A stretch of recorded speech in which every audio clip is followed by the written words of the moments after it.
안녕하세요. 헝그리 컴퓨터 사이언티스트입니다. 이번은 강좌라기보다는 제가 공부하면서 느꼈던 걸 얘기해 보고 싶어 갖고 이 강의를 하는데요.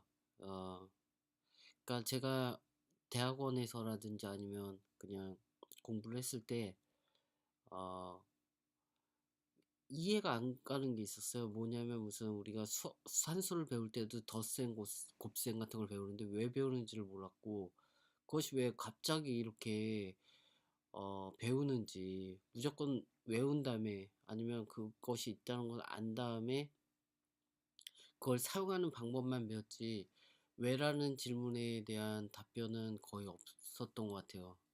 그냥 있으니까 하고 그런 식으로 어떤 주입식 교육 같은 게 많았었는데, 원래 모든 학문이 그래요. 모든 학문이 모든 어떤 책을 봐도 어 그러니까 이게 수학이 원래 엘리먼트도 마찬가지지만 공리라는 게 주어지고, 그 공리에 대해서 법칙이라든지 어떤 시어럼이 만들어지고 그걸 적용하는 과정을 배우는 게 거의 다기 때문에, 그것이 왜 그걸 해야 되는가 라든지 왜라는 질문에 대한 답변은 원래 학문 자체에서 못 찾고 철학에서 찾죠. 철학에서. 그러니까 영어 공부도 마찬가지고 수학 공부도 마찬가지고 논리학도 마찬가지고, 대부분의 경험적인 지식이 아닌 이성적인 지식을 탐구하는 경우에는 이런 식의 어 아주 디덕티브한 그런 방식으로 많이 공부를 하게 되는 것 같아요. 그래서 제가 공부는 많이 안 했지만 그래도 지금까지 공부하면서 느꼈던 것을 이제 얘기해 보려고 그러는데요. 제가 무슨 논리학도 원래 그 제가 원래 전공이 컴퓨터 사이언스긴 한데, 컴퓨터 사이언스에서의 그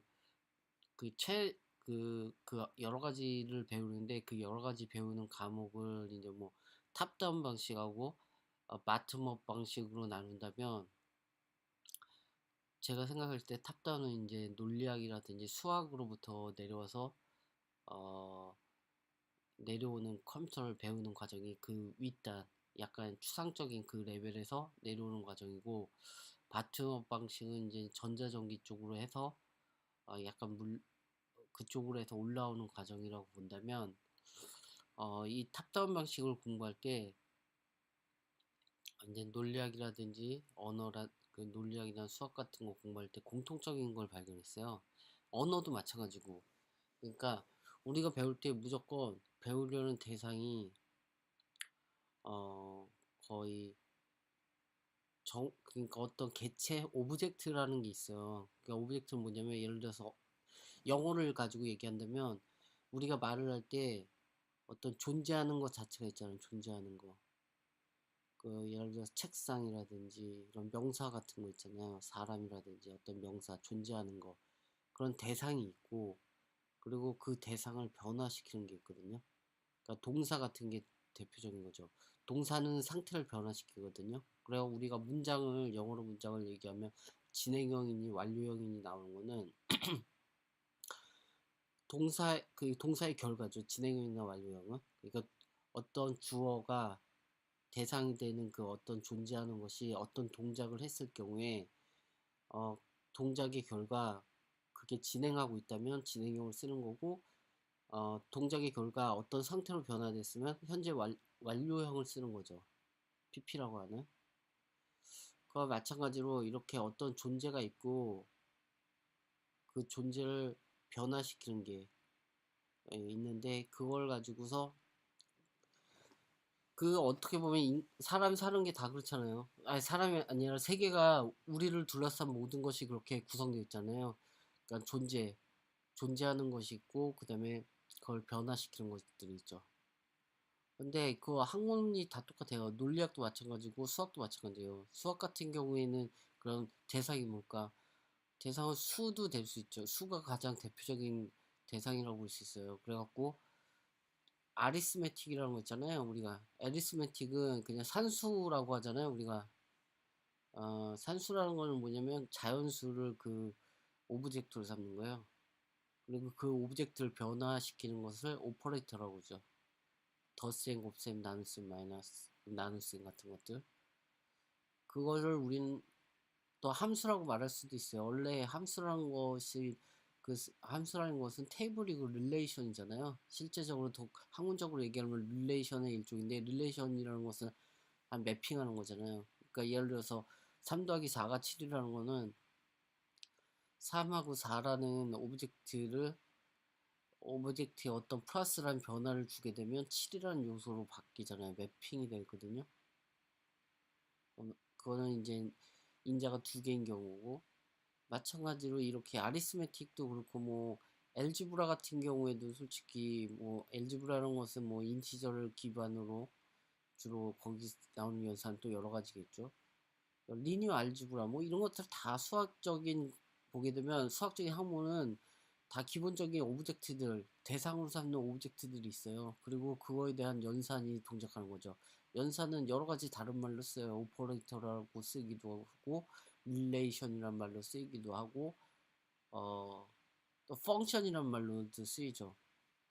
그러면 또 논리학에서도 마찬가지예요. 논리학에서도 뭐 프로포지셔널 로직하고 프리디킷 로직이 있는데, 프로포지셔널 로직은 명제 로직이라고 해서 하나의 문장 자체가, 스테이트먼트 자체가 오브젝트가 되는 거예요.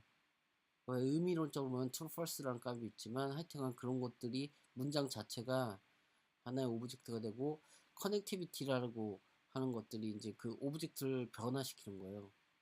함수하고 똑같고 오퍼레이터라고 부를 수도 있고, 덧셈 뺄셈하고 똑같은 역할을 하는 거예요. 구조가 되게 비슷하죠.